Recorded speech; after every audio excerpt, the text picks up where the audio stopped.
Shall I go ahead and introduce myself, Riley? Yeah, please, please. Okay, cool. So my name's Joe. I'm a Brit living in California. I hope you can all understand my accent okay.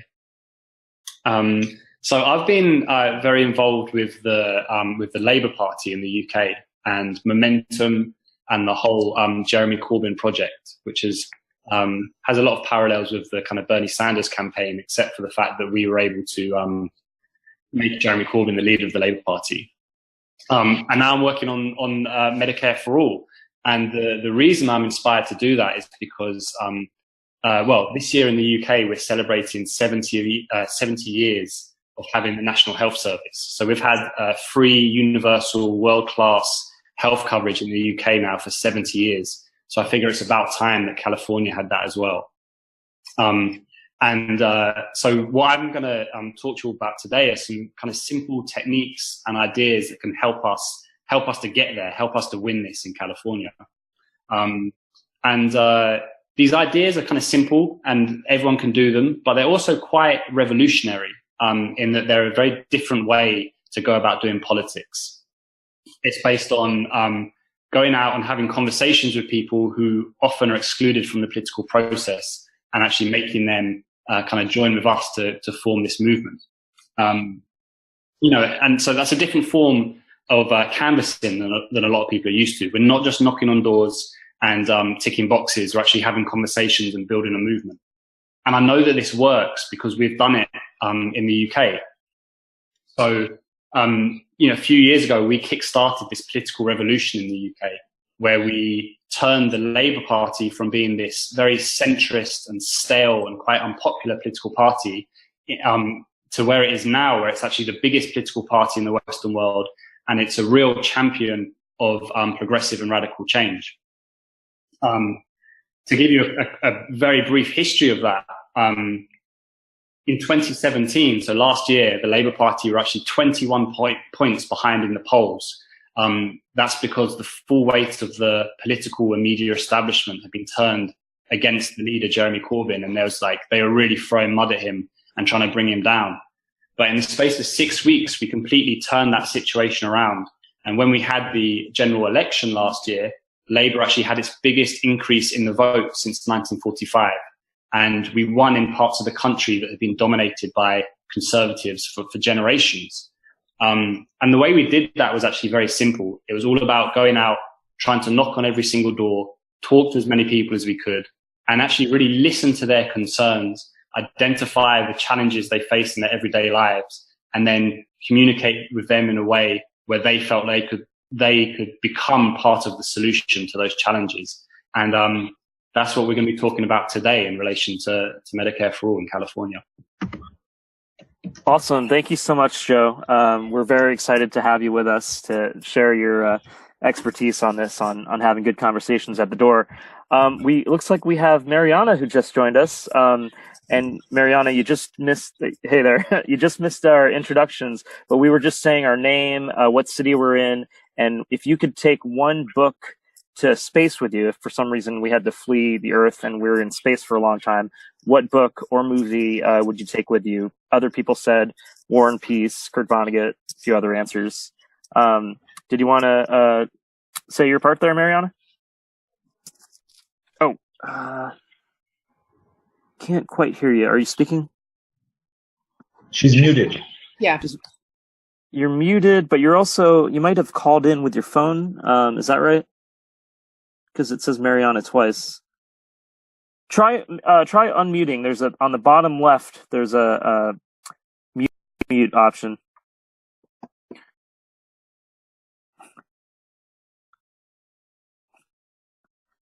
Can't hear you. But you can hear us, right? Okay. Well, that's the most important part. There's a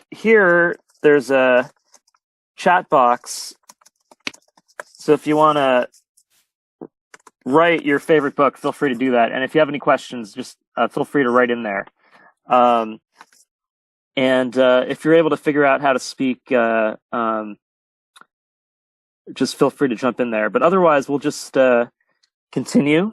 And Yeah, I'm sorry, we can't hear you. It's not coming through.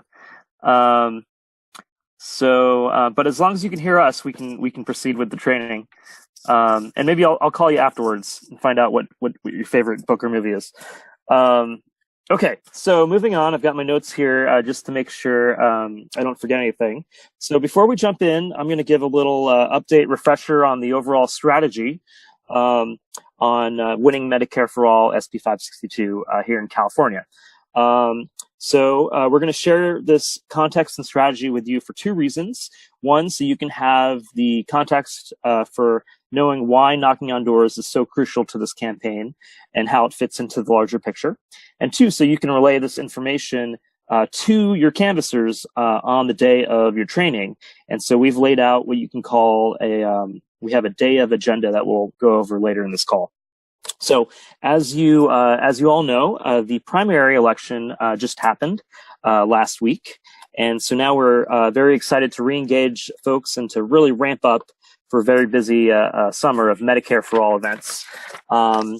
And it just ended last week. So CNA as an organization is still analyzing and figuring out how that plays into what we're trying to achieve here. So stay tuned. In July, we're going to do a statewide call to go over the long-term strategy. But what we do know is that a number of candidates who say they support Medicare for All, including a gubernatorial candidate who says he supports Medicare for All, they are proceeding to the general election.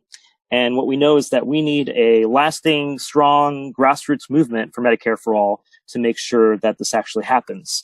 And this is so that we can push the bill forward, pressure the assembly through grassroots support. And we do this through two ways of putting direct pressure on Speaker Rendon's district, where we've been canvassing constantly, and on the assembly members who are close to him or have influence with him. And so the canvassing achieves three goals. One, it educates the public about single-payer Medicare for All. It identifies supporters of SB 562 and brings them into the campaign. And we're asking folks to also call their assembly member's office, and that puts direct pressure on the assembly.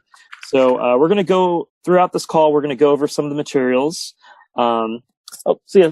And we're going to learn from Joe. This is the most exciting and new part. We're going to go over these techniques of having a persuasive conversation at the door, and that really is what we're trying to emphasize here. So please keep yourself muted during the call, but feel free to ask any questions.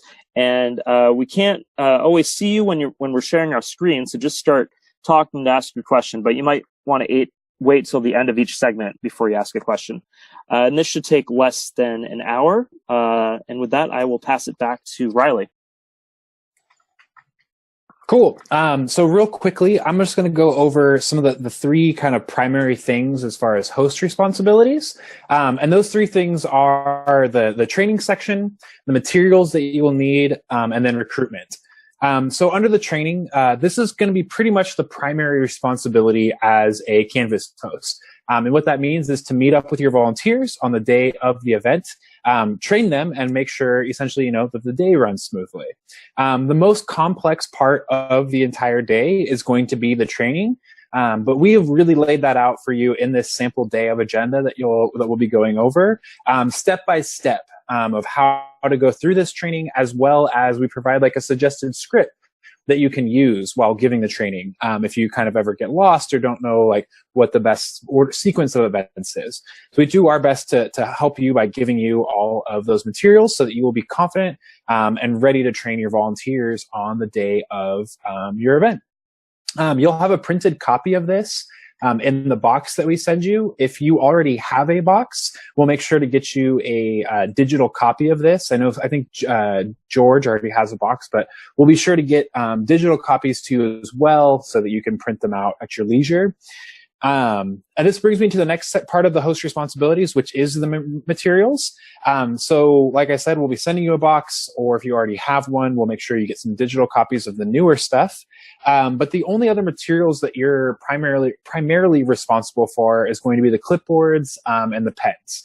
And most people, you have those. We suggest you kind of go through either a local organization that you might be a part of that might have access to those.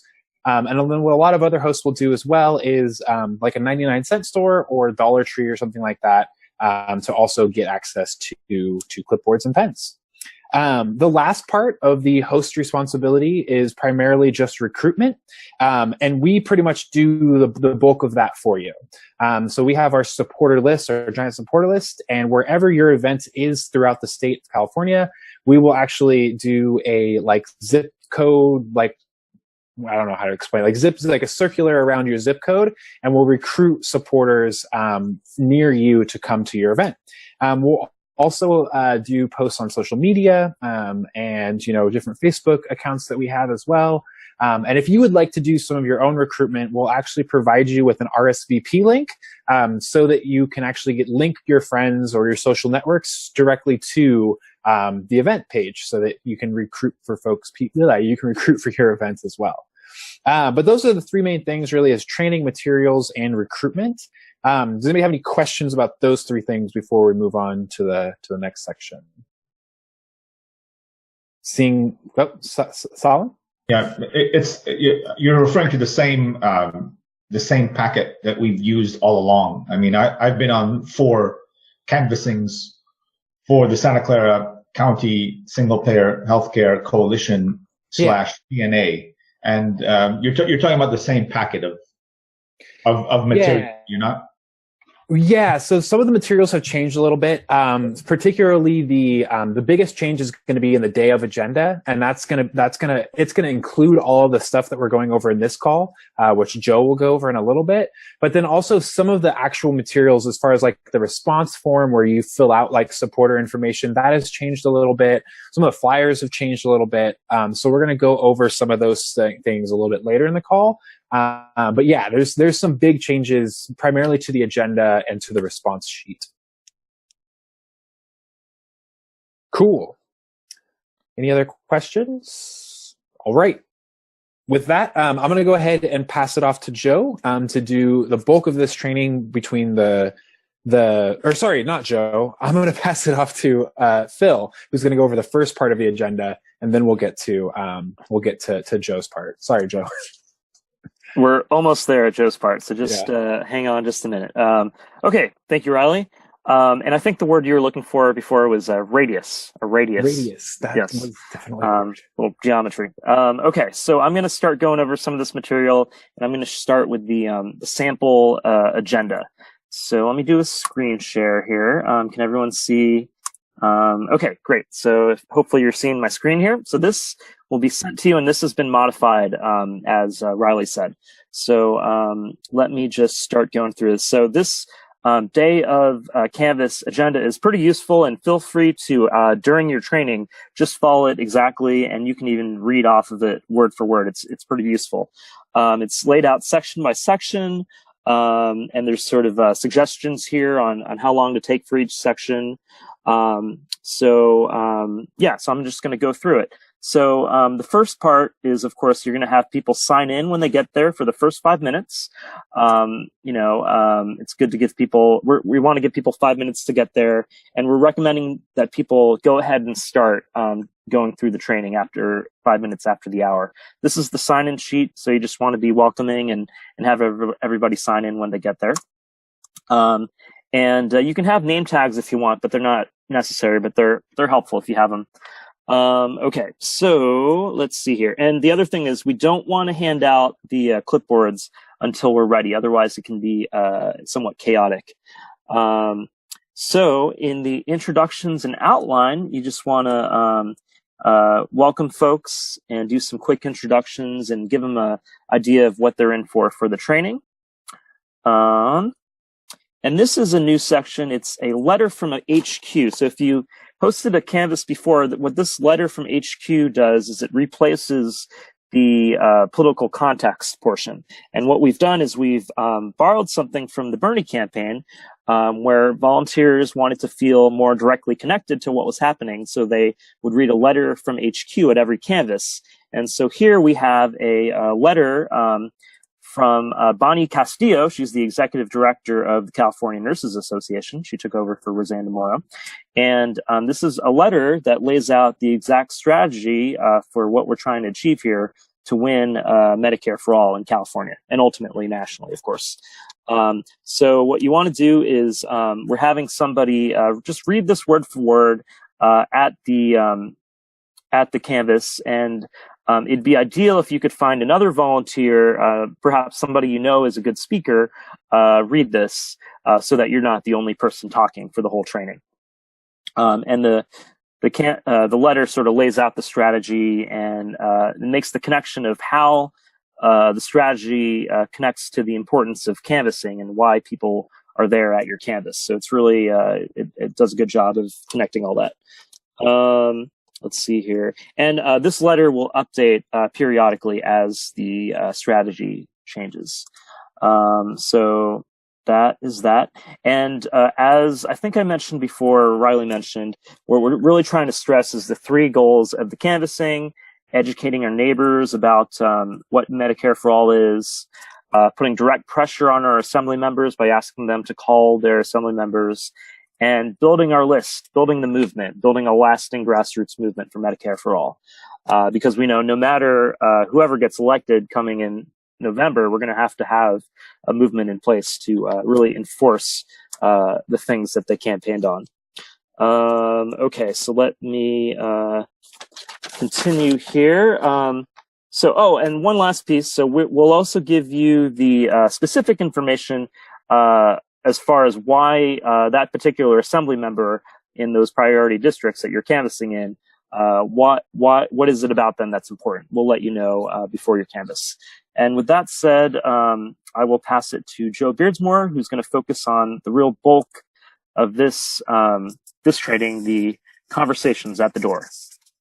All right. Thank you, Phil. I'm going to go ahead and share my screen now. So I hope you can all see I'm picking up where Phil left off on the day of agenda. And the first section I'm going to talk to you about is the personal story. So in this section, you'll be talking to the volunteers, encouraging them to think about why they're campaigning for Medicare for All, and also to think about how they're going to communicate about it on the doorstep so they can persuade people that they should join our campaign. And it serves another purpose, which is to build the confidence of the canvassers before they go out and actually have those conversations. So the reason we added this section to the training, it was actually based on feedback we had from people who have been running these canvass sessions previously. We'll have a look at the script in a moment, but for those of you who have looked at the Canvas script previously, you'll know that this idea of sharing a personal story has always been built into our script. But we realized that we didn't give people really space to talk about it during the training. And we found out the feedback we got is that people were skipping over this section. So we've built it into the training now, and we really hope that people will take the time to think about this while they're with you in the morning, so that when they go out and canvass on the doorstep, they can really put it into practice.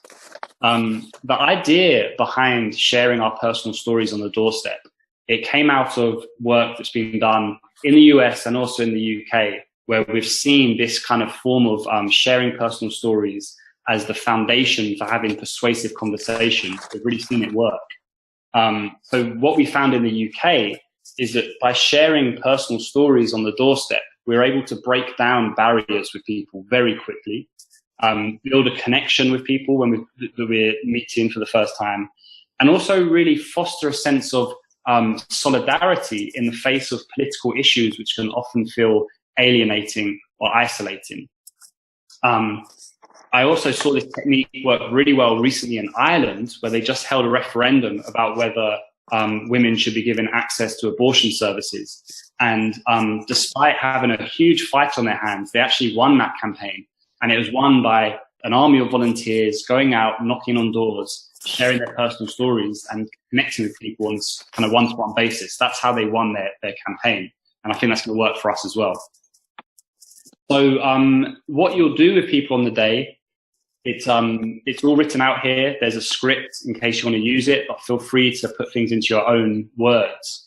The first thing you'll do is talk to people about why it's important to share their personal stories.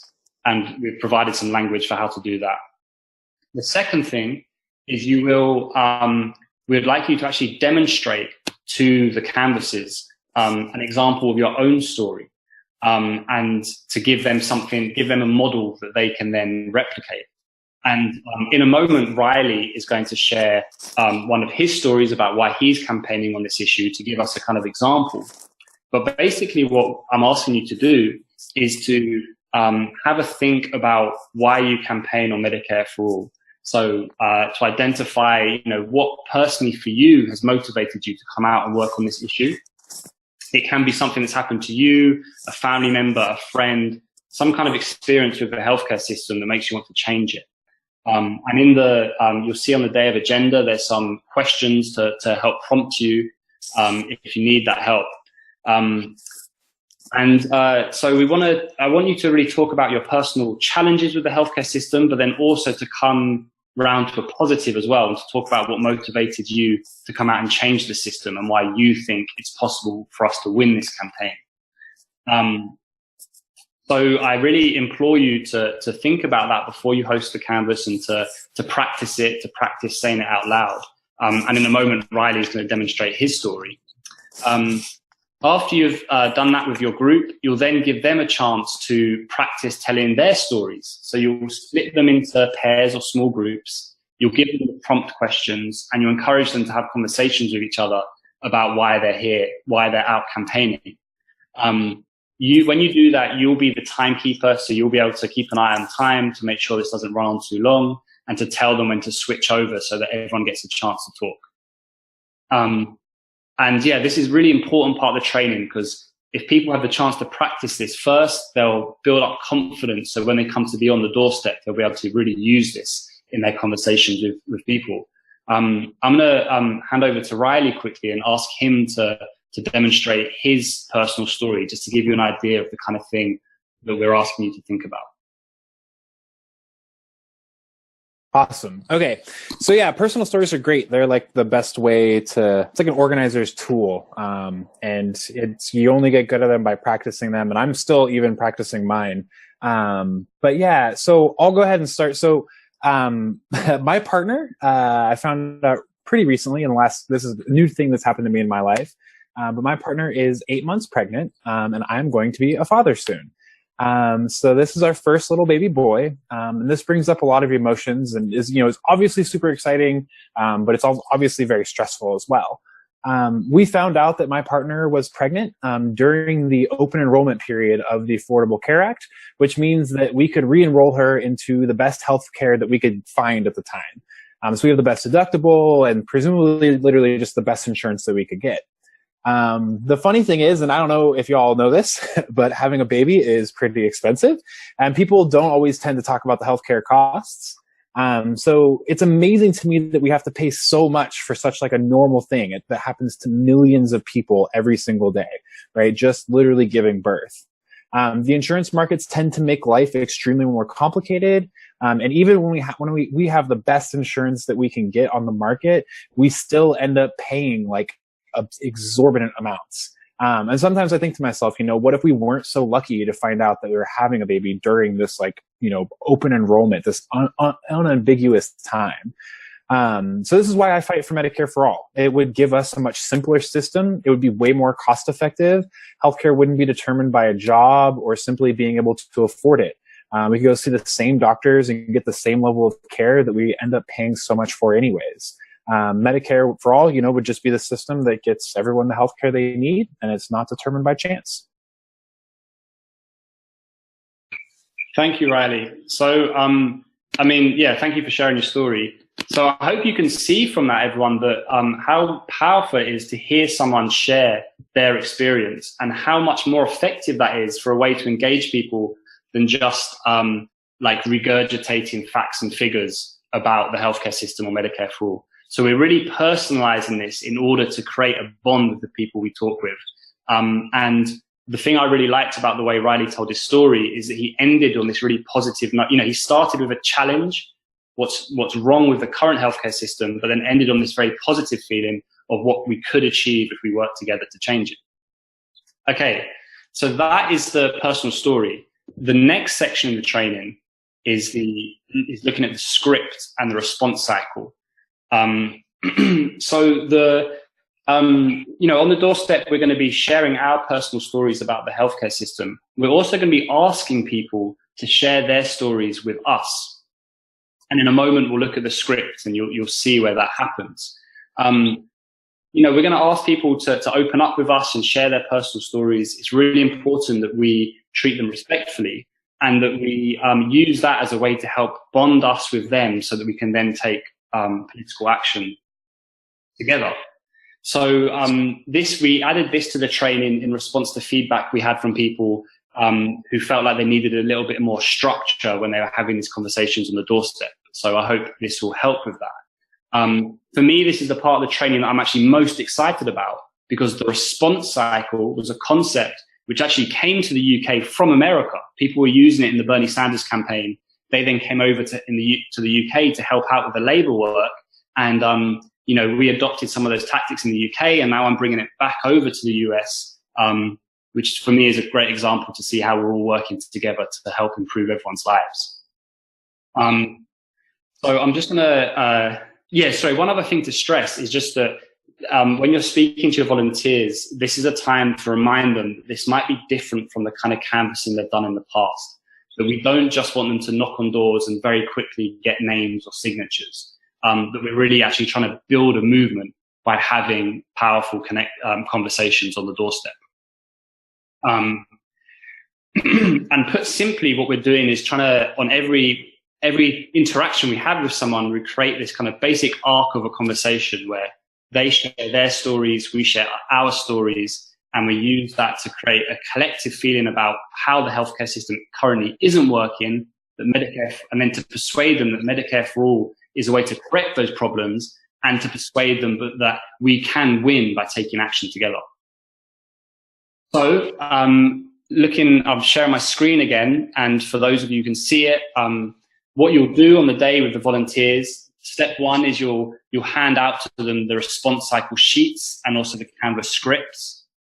You'll then have people read through the response cycle sheet and through the script, and it's a good idea to ask someone else to read those out for you, just so that you don't have to talk the whole time. We will go through those two documents in a moment.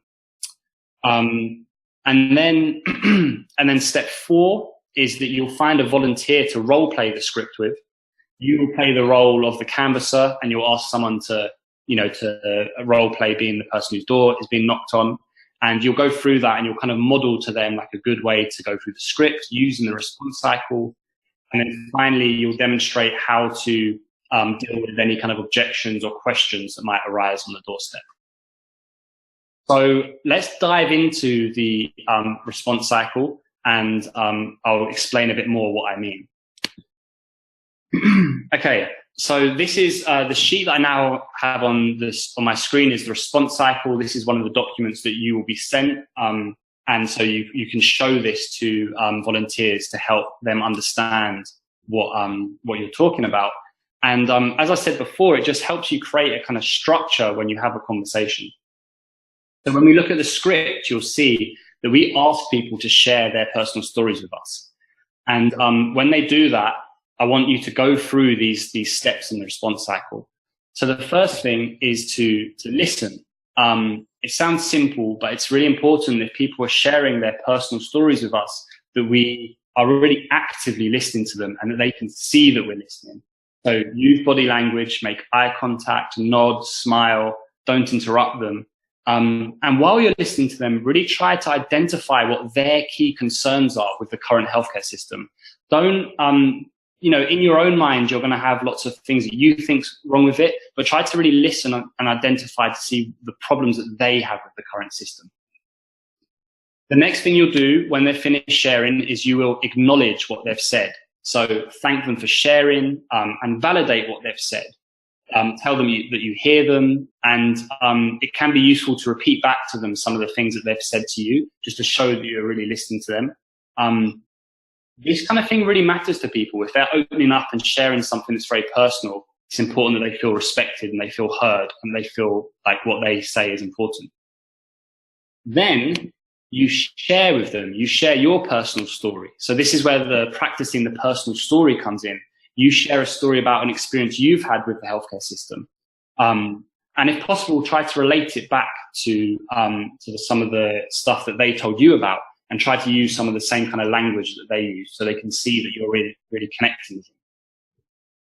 From there, you then make your case. So you transition from talking about how the healthcare system's broken into talking about how we can solve it. And this is when you can mention Medicare for All. You can bring in SB 562.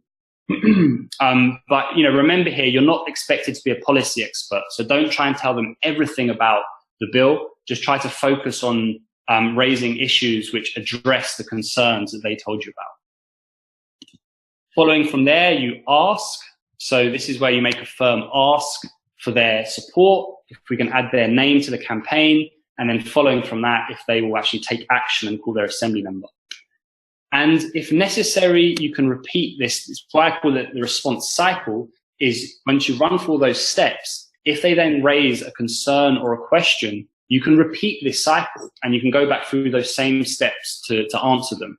So if, for example, they say like, well, it's a great idea, but the government's never going to pay for it. We can't afford it. You can actually you can go through the response cycle and you can listen to their concern. You can acknowledge and validate it. You can then share your own experience with that issue and then go back to making your case for Medicare for All and ask them to take action. So we're going to go into have a look at the script now, but I hope that the response cycle and these materials just help you create a framework for a conversation on the doorstep, and it will help your Canvas volunteers. So, and also on this document, on the other side of this document, there are some simple kind of do's and don'ts for first-time canvassers, just to give people a little, some little hints and tips that we've put together. So you'll have a look at those as well. They'll come in the post when you're sent your pack. So now we're going to look at the script and have a look at how the response cycle and the scripts actually fit together. So I want to reiterate again that this is a conversational script. It's not just about trying to get quick signatures down on paper. It's about building a bond that will help build our movement, which will then win Medicare for All. And again, reiterate to your volunteers that this is a different form of canvassing than they've previously done, and really try to ask them to follow the script as it's written out to help them create these persuasive conversations. So, going to dive into it. I've got it up on my screen now. You'll see that the script is divided into sections, and each of the sections kind of explains what it's about and also gives people some suggested language that they can use. So the first step is the introduction, where we introduce ourselves on the doorstep. We try to answer the questions that people might have for us immediately on the doorstep of who we are and what we're doing. Step 2 is where you ask them about their personal experience. So this is the part, and we have some language here on the script to help you ask that question, but this is where you ask people, about experiences they or their friends and families have had with the healthcare system. And this is where you listen. Make sure you listen to what they say to you and that you acknowledge what they say to you. Step 3 is where you share. So this is where you tell your personal story. So it's a great thing that you all would have practiced it, because now you have a chance to give your personal story to help connect with that person. From there, you transition into making your case for Medicare for All and for SB 562. And remember, you don't have to use everything you know about the bill. Try to really focus on things which are relevant to the issues that they raised with you. And then you ask for support. So you ask them to add their name to the campaign, and then you ask them to contact their assembly member. And when you, after this section, everyone has a chance to practice this. And when you host the Canvas, and please stress to people that when they ask for support, that they do this in a really clear way, and that they feel confident that they can ask for support. So don't fall into any kind of pitfalls of being too polite in the way that we ask. Like, make sure we really ask for support so people have a clear understanding of what they can do to help win this. Step 6 is voter registration, which I'm not going to talk about now. That will get covered later on this call. And then finally, you wrap up. So you collect the person's contact info. Please stress to your volunteers that we need that to be really legible. So Make sure everything's written clearly, and double check with the person that you've got their name and their email address correct. So that's the script. I hope you can see how the response cycle and the script really fit together and reinforce each other. So both of them are all about creating this basic arc of a conversation, whereby we ask to hear someone's experiences, we then share ours, and we use that shared experience to then argue for why we need to change the healthcare system. I've now jumped back to the day of agenda that we were looking at before. And I'm just going to quickly go back through the steps that you'll go through on the day, just to make sure that's clear to everyone. So you'll hand out the response cycle sheets and scripts. You'll then read through the response cycle sheet like I did just now with you all. And you'll go through the script section by section. Again, just the way that I did it with you. But of course, put it into your own words. The next thing you'll do, step 4, is you'll find a volunteer to role play the script with you. So you'll be the canvasser. They're the person whose door has been knocked on. And we just really want you to go through the whole script with people and just try to demonstrate the kind of perfect conversation. And finally, step 5, we want you to show people how they can respond to some of the questions and queries that might arise on the doorstep. And this is important because when we send people out to canvass, they're bound to run into situations where people actually either disagree with Medicare for All or just have some quite pressing questions. And it's important that when that happens on the doorstep, that doesn't really kind of knock out people's confidence, or it's not something, we want to make sure that they're expecting to have these conversations. And I really want to stress to you that if you meet someone who at first doesn't agree with Medicare for All, that does not mean that they can't become a supporter. By going through the response cycle with them, listening to their concerns, I really believe that we can actually convince them over to our side. So what you'll do at your canvas is you'll kind of demonstrate to someone how you might respond to one of the challenges to Medicare for All.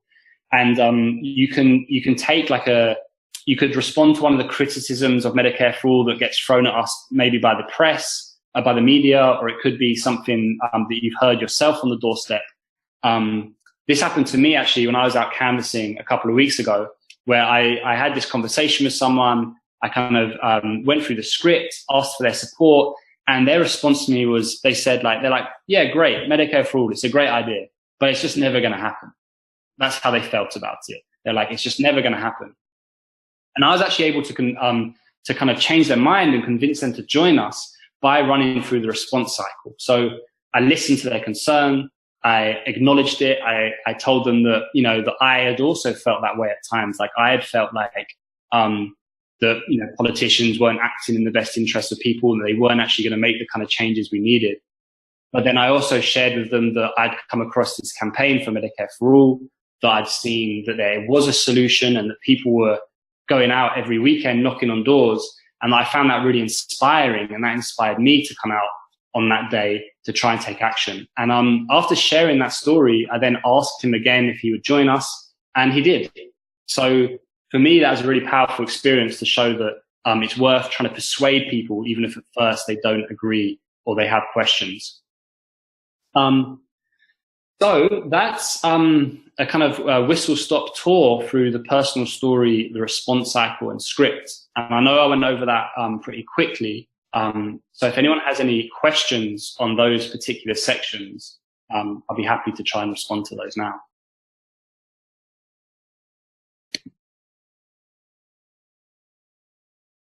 Could I just ask or make a suggestion? I've been on 4 of these canvassing operations. I've hosted 2 of them myself, or co-hosted 2 of them myself. And it seems to me that there's not enough time prior to a canvassing to train people properly. And so that parts of the packet that you just showed us, in my view, could be or should be sent to the participants beforehand to review. So at least for those parts that it's possible for people to review. I'm not talking about role playing, but at least we could suggest to them, what's your story? Why are you interested? Why are you interested in coming? Can you think about that before you get here? Can you also be informed that we're going to be going door to door? We're going to be knocking on people's doors. We're going to want you to listen to people's experiences, to be able to relate your experience to their experience, to be able to affirm, acknowledge, support, and elicit support, elicit participation in this campaign. So, in other words, what I'm saying is that I've been through 4 of these, or maybe 5, and there's never enough time at the beginning to adequately train people at the beginning. Parts of what you suggested, parts of what you just went through, could be prompted beforehand by getting documentation to volunteers several days before, maybe a week before. That's really excellent feedback. So thank you very much. So we are currently trying to work some of this stuff into. We've already been working on sending some more information about the bill, SB 562, to volunteers when they first sign up to work with us. But yeah, we'll certainly look at building some of this personal story work into it as well. Yeah, I think that's an excellent suggestion. So thank you for that feedback. Yeah, just on that note, just to let you know, so folks who are RSVPing through the link, they are now being sent the script as well as some talking points. But I do like your idea of having them think of their story. So we'll take that into consideration. I like the idea a lot. And I definitely feel you on there not being enough time. I think a lot of the times it's a rush, so I think starting on time is something we're going to try to focus on. And maybe when we remind folks, we can really stress that they be on time or early. We'll see. If there aren't any more questions for me now, I'll hand back over to Riley to take you into the next section of the Day of Agenda. Sweet. Awesome. Thank you, Joe, for all that. And I'm going to go through the next part of the agenda here. Give me 1 second while I share my screen with y'all.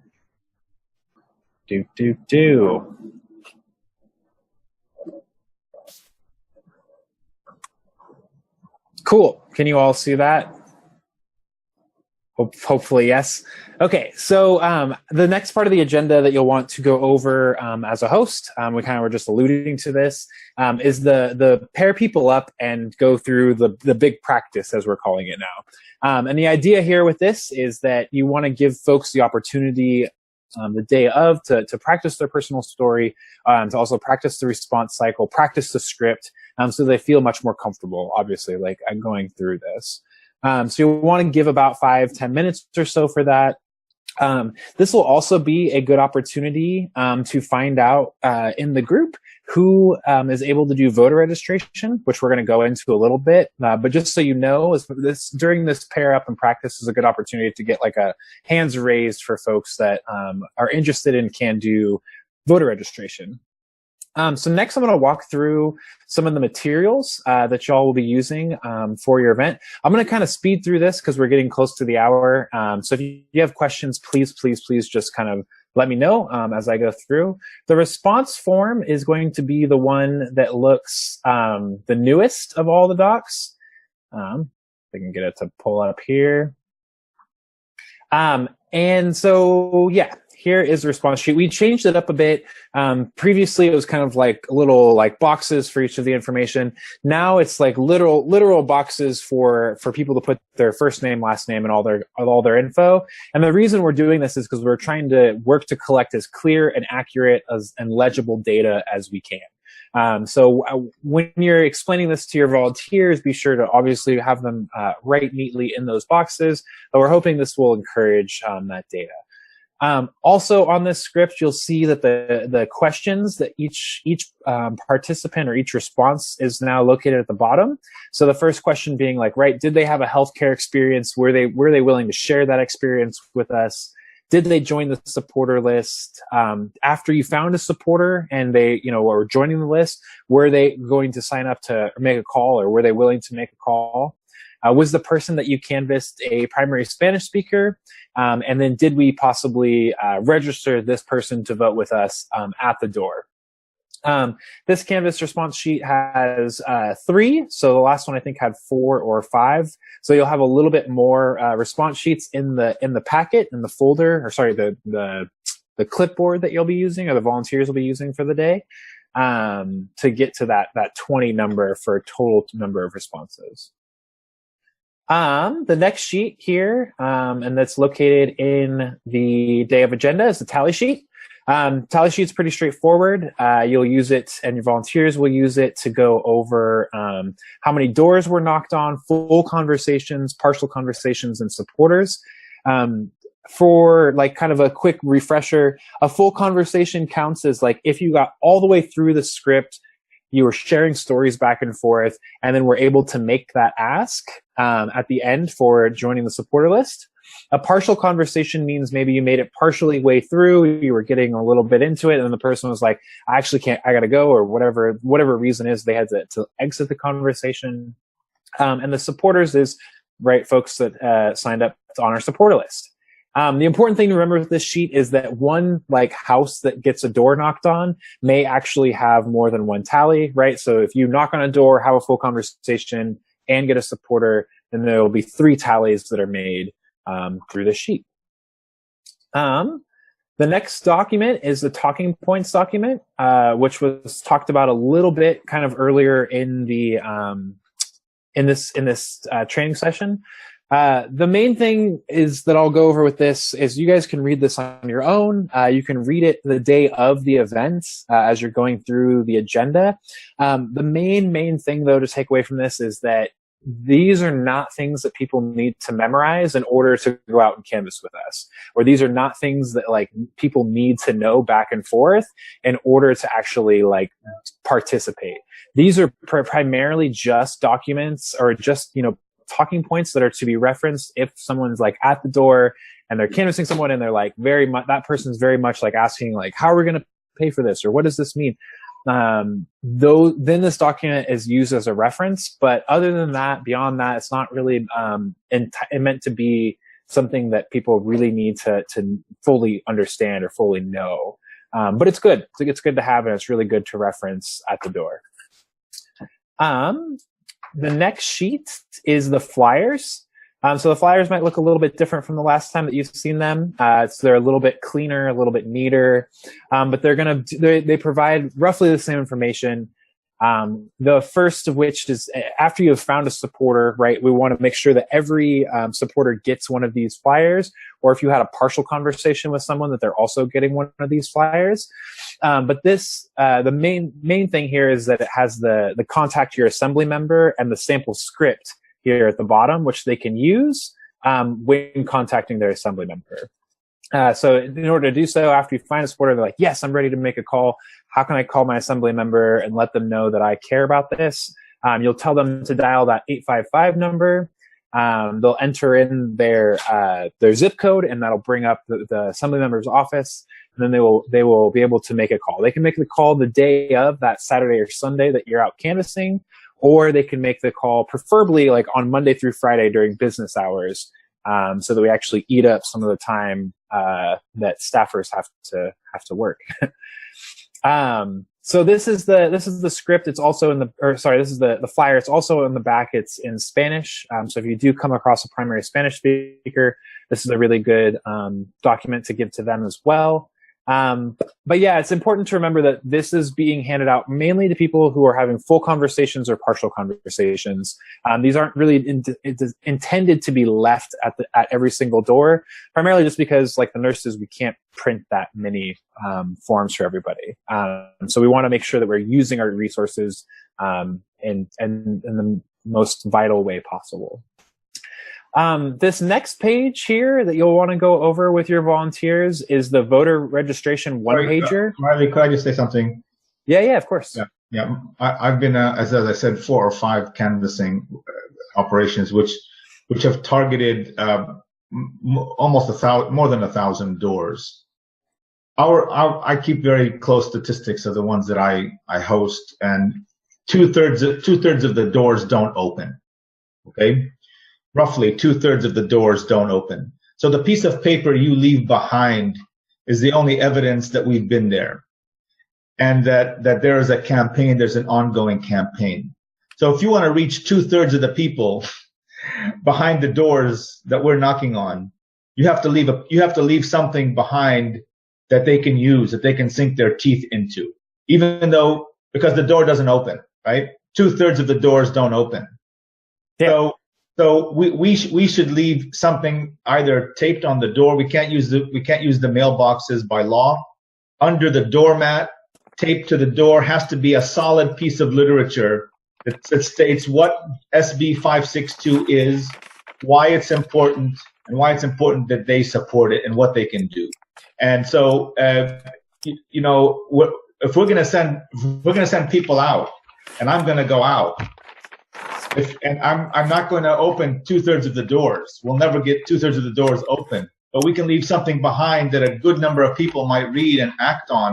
Then we better spend some resources and thinking through what we want to leave there for them. Yeah, I think that's a good point, and I appreciate you bringing that up. And some canvases, I'll just kind of note this, some canvases are able to, in that we send enough flyers for each canvassing pair to have 20 of them, right? And we send enough materials to have like 20 people, so 10 pairs, so 200 sheets. So theoretically, you could, if you had a smaller number of volunteers in a day, and sometimes this does happen, able to leave them at every door. And actually, we do recommend that, like, you know, towards the end of a canvassing session, if you're out and you're knocking on doors, and let's say, you know, you've knocked on 30 doors, you have 10 sheets left, or 20-ish sheets left, or 10 sheets left. After you start like getting to the last few doors, then it's like totally fine, and you can totally leave them at the door. So it does kind of happen from time to time. Just as a general rule, we try to tell people not to do it, because we would hate for people to leave them at every door, and then you actually get to a supporter or get to someone and you're having a partial conversation with them, but you already left 20 sheets at people's doors who haven't answered, and now you have no materials to give to this person. So that's why we try to encourage people not to do that. However, in your canvases or in the canvases of other people on this call, if you all want to print out extra flyers, we are more than happy to send you those materials. So send you those links so that you guys can do that, because it is a strategy. But one of the things another thing about canvassing is that the most valuable contact that we can have with a voter is like a face-to-face conversation. There's political science study after study after study after study that show the most valuable thing you can do for a voter is have a face-to-face conversation. And if you're not able to do that, like pamphlets and, you know, like TV ads and things of that nature, like those tend to just not really do much. So that's another like kind of meta reason why that is the way that it is. But yeah, no, thank you for bringing that up, because it is something that people tend to think about a lot. And I hope my answer was helpful. Cool. Okay, so yes, voter registration. So this is the voter registration one-pager, which you will get in your you'll get in your box as well. I'm not going to go into this too in depth. The thing to note about this is that we're asking folks to, in addition to canvassing, to register voters, or to at least ask the question: have you registered to vote at this current address? And there's a lot of reasons why that's super important. I'll just highlight a few, and the most obvious is that if we find a single payer supporter or Medicare for All supporter, we want that person registered to vote, right? We want them to be engaged in the political process. We want them to turn out to vote for other progressive politicians, or possibly Medicare for All in the future, or whatever, what have you. There are more Americans that don't vote than Americans that do vote. And if we want to ask ourselves why we don't have some of the political power that we have in this country, and especially in the state, that's a good reason why.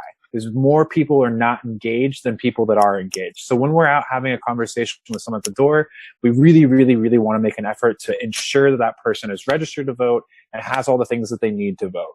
The way in which we'll actually do this, and this translate into canvassing, is that when you're hosting the event during the beginning section, you'll want to find out who has a smartphone and who is willing to register people to vote. And when you find someone that is ready to do that, you want to make sure that they have this link here. It's what the California Nurses Association use to direct people to register to vote. So it's a simple bit.ly link. You can use it from like a smartphone. It's just bit.ly/CNA votes. This will bring you to the California Nurses Association Rock the Vote page, which is like a splash page, and then we'll bring you to the California Secretary of State's website so that you can register them to vote. Registering someone to vote takes somewhere between like 5 and 10 minutes, depending on how tech savvy that person is and like how much of the information that they have in front of them, like their driver's license. But it's generally something that's going to be done pretty quickly. And for what it gets us, it's like definitely something that we want to make sure that we're out doing during our canvasses. So I'm going to jump back to the sample day of agenda. So this section was just all the materials that you're going to want to go through. The last part is the maps. I don't have maps pulled up right now for you, but the idea with the maps is that you will have two different kinds of maps. The first will be a larger, like bird's eye view of all of the maps that you'll be passing out to your volunteers, which will show you the entire canvassing map. And then there'll be smaller subsets of those, which will just have a dark shaded area and a lighter shaded area on the outside. The thing to remember is when you're giving those maps to people, have people only knock on doors on the inside shaded portion. And the reason is because we're trying not to make sure that people don't double knock on doors. And when we assign someone a canvassing section, we want to make sure that they only knock the doors inside of that section. And to give you an idea, each section will have about 50 or so doors to knock. But yeah, after you walk through the materials, you will pretty much just send people out and on their way. Important things to remember. Yeah, go ahead. Let me say something. In 3 out of the 5 canvassing operations that I've been on, I did pre-scouting of the area, just to say that I identified in every zone that we chose to canvass in the highest density housing possible. I can say that of the four canvassing operations that I've been involved in, I don't think I only knocked on maybe 10 individual homes. The rest of the hundreds of the others that we were targeted are duplexes, triplexes, fourplexes, apartment buildings, condominiums, and townhouses. And I mapped these out. And the maps that we've received from CNA are not that useful. They're quite confusing, as a matter of fact. So I do pre-scouting of the zone. I take note of the homes of the buildings on each street that are multi-unit housing units. I take note of their addresses. I group them into groups and then distribute those to the pairs that are going out before they leave. I give them separate instructions, right? So the focus on dense housing is for 2 reasons at least. 3 reasons, actually. 1, you're going to hit many more people in the given time period. 2, the socio-demographics of that population are generally working poor population, the people who would gain the most by Medicare for all, by a single-payer system. 3rd, probably the people who are not voting are from that same socio-demographic cohort, that the people who don't vote are the people who must vote, who should vote the most, who need it the most, are voting the least. So when you focus on high density housing, not single family housing, you hit all 3 of those objectives simultaneously. And to do that, you need pre-scouting. So in my district, this is Evan Low's district. Okay, Evan Low, which the CNA did not primary, they didn't raise anyone to challenge this neoliberal Democrat. So we're going to register people who will have no choices on the ballot, basically. They're going to have a choice of Evan Lowe and some Republican guy, basically, in the general and in the general election. So we're going to herd people into voting for somebody who doesn't support 562 because there's no alternative. But beyond that, beyond this election cycle, getting people to vote, getting people registered is a great idea. It's an excellent idea. But focusing on that socio-demographic means focusing on the densest housing, in my view. And to do that, you got to do some groundwork before you send people out. Cool. Thank you, Salim, for that. Yeah. So I was confused. Are you saying that that you do have people, or you don't have people do that specifically, or that has happened in your previous canvas? So you're saying you're going out and finding I'm saying in every screening, 3 of the 4 that I was involved in, I went out myself to do the pre-scouting. And found more densely populated areas. Of course, every district, almost every district in this area in San Jose has multi-unit housing and single-family housing, and you have to drive up the streets, walk the streets, know where you're gonna canvass, and know where the densest housing is. Right. Cool. So yeah, thank you for doing that. And that is one tactic and one way in which you can absolutely go around to door knock. Some campaigns do that specifically because that's it is sometimes a faster way. One of the reasons why we haven't been doing it particularly on these canvases is because we want to make sure that it's accessible to most folks. Because sometimes apartment buildings or condominium complexes or things of that nature are locked. If that works for you in your area, that's great. But sometimes in the LA area, for instance, it doesn't work. So as a typical practice, we try not to hone in on those areas. But I do appreciate the sentiment, because it does work. And if it works for you in your area, that's great. If you have volunteers that don't mind doing that sort of thing, that's also great. But yeah, just be wary that sometimes volunteers might feel uncomfortable going into an apartment complex. And then sometimes they're not accessible. So that's why we don't particularly focus on them. But yeah, thank you for sharing. Does anybody have any questions on the materials that we just went through, the response form, those tally sheets, or the last section before the wrap up to send them on their way?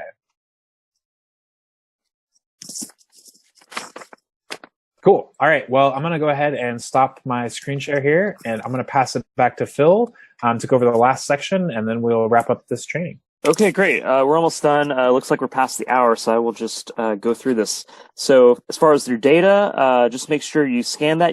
There's a couple different apps you can use on your phone to take pictures and send it to data@knockeverydoor.org. We'll also email you that email address.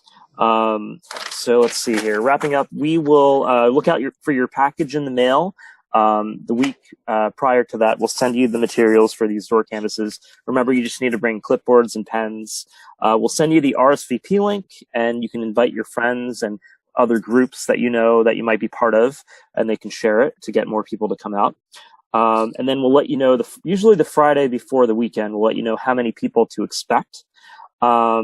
And then, thank you so much for being on here. Regarding some of the upcoming canvases, I know George has one coming up this coming weekend, and Pat, who I don't think is on. Oh, that's right. She'll be on Thursday's training. So we have a couple canvases scheduled for June. So thank you so much, George, for signing up for that. Does anyone right now know which particular weekend in June they can sign up for? We can send you, and some of you can't talk, I know, but we'll be in touch. Just let us know as soon as possible which weekend day works for you in June. We want to have a really busy month, busy summer of canvassing and putting to practice a lot of the skills that Joe just gave us. So we'll send a calendar right after this in an email form, so you can pick the particular weekend and the day, or just reach out to any one of us, and we'll get that set up and create the RSVP link for you. So we'll follow up on Monday. Thank you for everything that you do. Any last questions or words of wisdom here from anyone? Okay. What's CNA's